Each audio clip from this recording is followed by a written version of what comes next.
vengeance upon thee. Hey guys, welcome back to RBB.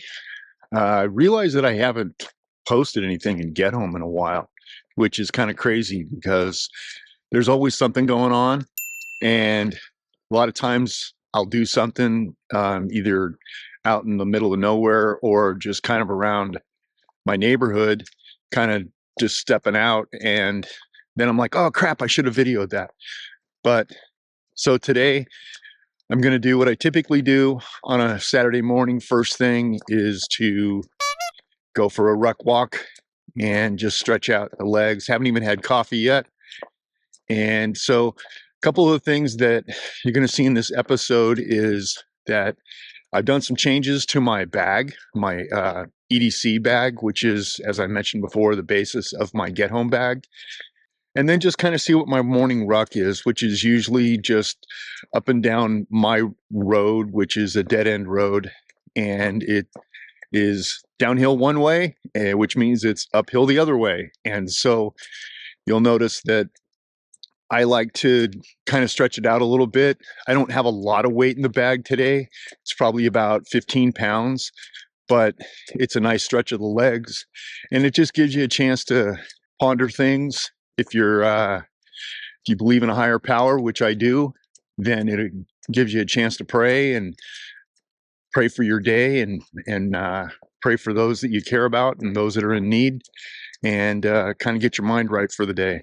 So I'm going to go over the pack as it stands right now, and I'm not going to go over every single piece of my EDC gear, but I'm going to talk more about the pack, how it fits, what I like about it, and maybe you guys can get some ideas or give me some comments down below on what you like or don't like. So really quick, we'll do a pocket check.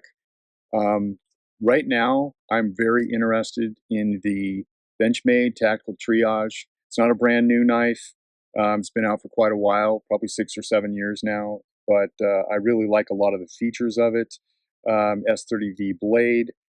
And for me personally, when this was marketed, this cutter here, this safety cutter was marketed as a strap cutter, which I think is really unfortunate because there's not a lot of straps that you end up cutting, but you can do a lot with this. If you don't have medical shears, if you needed to cut through clothing so that you could get to a wound and maybe pack it or determine, how bad it is, this thing is better than nothing, and it's better than using a pocket knife. So it does have a lot of uses. I think you could also probably sharpen a pencil with it if you needed to.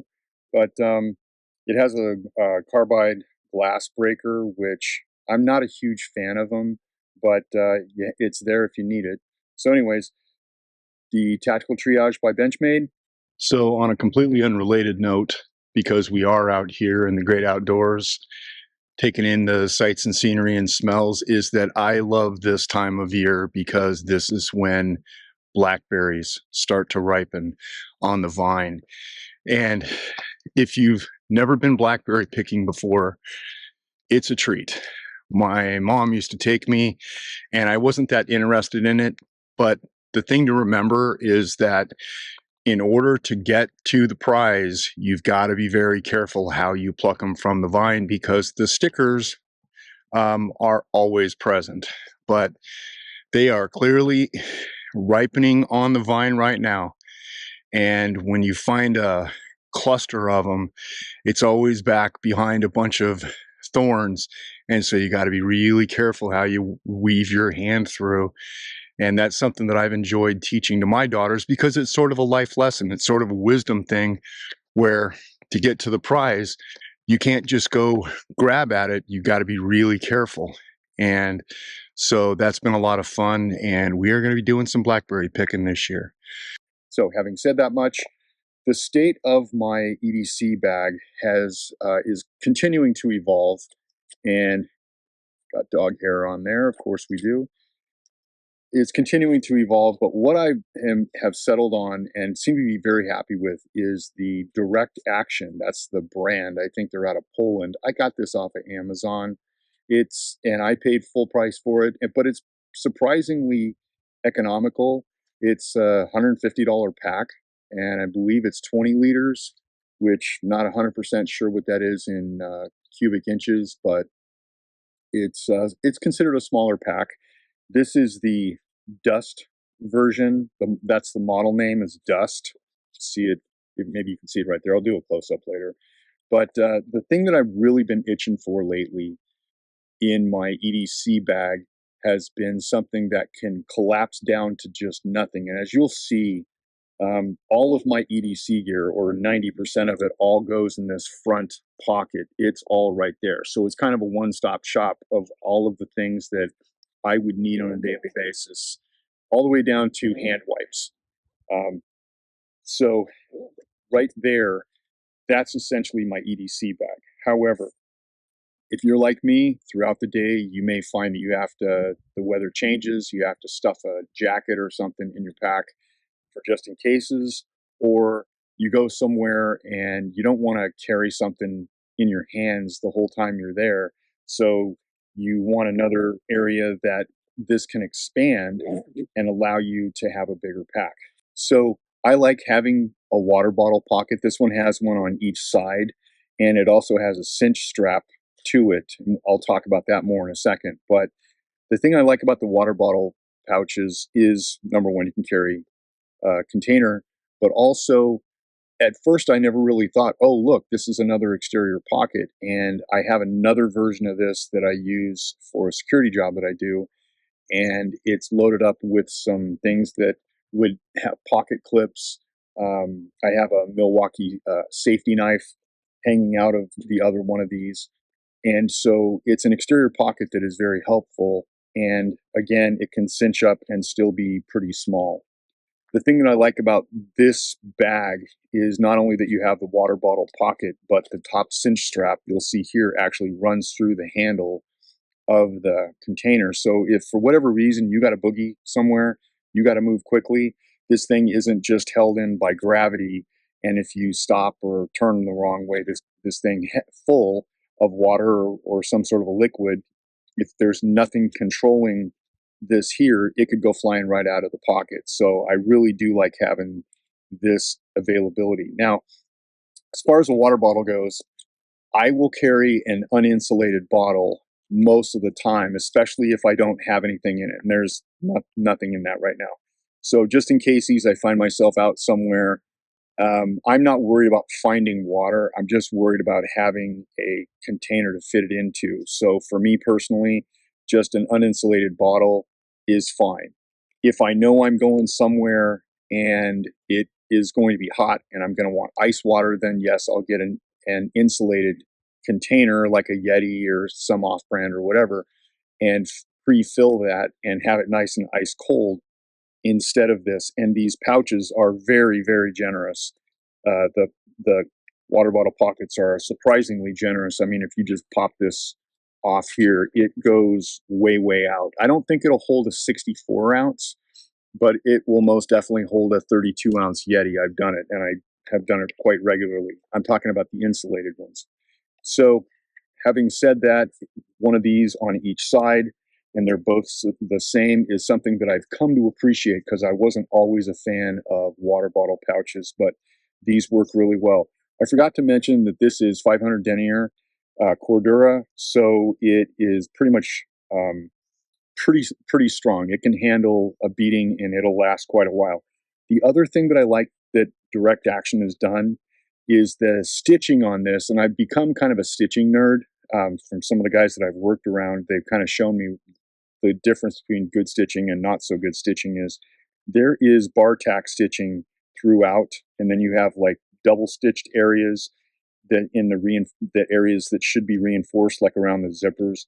And I'm very impressed with how they've done that. And they will do some almost what I would call excessive stitching in certain areas just to make sure that these things don't rip out. The pads are shoulder pads are not super padded, which is fine. You're not going to be carrying probably more than 25 pounds in this, maybe 30. Not that it would rip.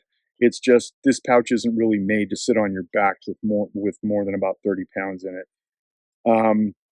But they're absolutely fine. They're very wide, so they distribute the weight nice. I like having a D-ring with me. I have one on each of my packs. Basically, it's not necessarily for rappelling, although these are rated for rappelling. What I do like about it is that if I actually need another hook, if I'm carrying something like maybe I have another water bottle, a bigger one, and I'm carrying it from point A to point B, and my hands are full, I'll just hook it in here, and as I'm wearing the pack, and it'll just kind of dangle right there until I get to where I'm going. But I have my hands free, or I have my hands available to do other things. So I'm a big believer in having a D ring on you that is not just a cheapy, gonna break type of thing. Big fan of that.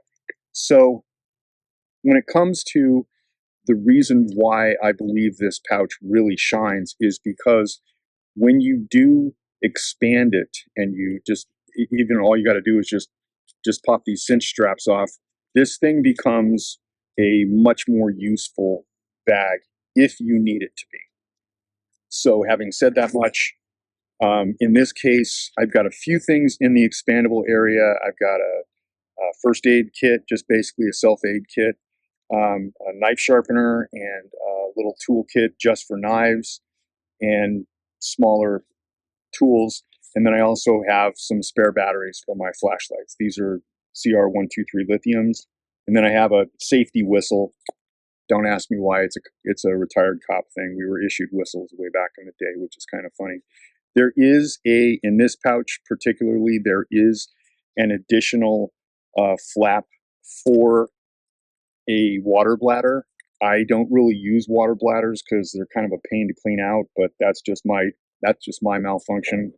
I don't like them that much, but I know some people swear by them, and that's fine. You know, you live your best life. You do you. You know, follow your truth. If water bladders are your thing, do them. And it also has a porthole for the water bladder tube to come out, and then obviously you can kind of work it around either one of these things on the shoulder straps. So, guys, this is the state of my EDC as it stands today. Me and my family are going to be going out, and so I am going to be carrying this around. And I will say that this is clean. There's no bullets in here. There's no spare magazines. If I had to drop my pocket knife out of my pocket right now, or just if I was going through some sort of a metal detector or something, I know for a fact that there is nothing in here that I would have to sweat bullets about. Yeah, I do have a knife sharpener, but it does not have a blade on it.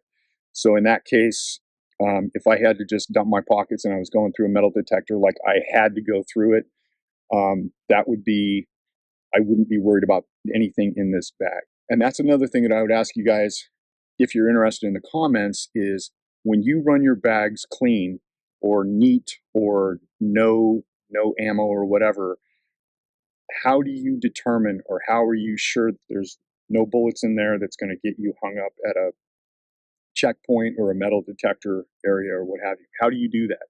So I don't necessarily have a plan. My EDC, I always run it clean, so I'm never really worried about that. And so I'll keep my dangerous things like my Leatherman or my multi-tool and my pocket knife and my EDC pistol. They're on me, so I know that I can dump that, and the bag is going to go through a checkpoint without any problems. But I'm interested to hear what you guys are, how you're running. So let me know down below. Thanks for watching, guys. We'll catch you right back here next time on Ranges, Backstops, and Burps.